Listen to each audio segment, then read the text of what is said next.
Là, j'attends juste que ça finisse de se télécharger et de s'installer.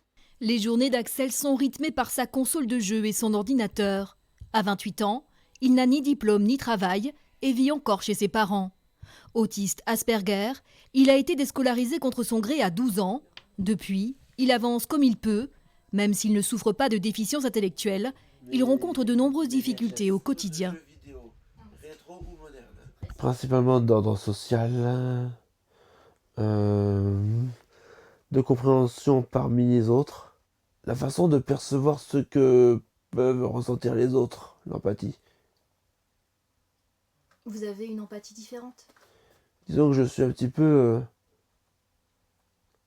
antipathique, désolé de dire. Comme ça là. Pour Axel, ce qui nous semble D'accord. évident devient compliqué.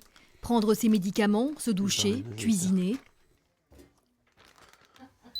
Ouais, faut juste que je me rappelle de combien de temps il faut me mettre pour le bac 2 déjà. Sa mère Hélène a arrêté de travailler pour s'occuper de lui et de ses 2 autres enfants, eux aussi autistes.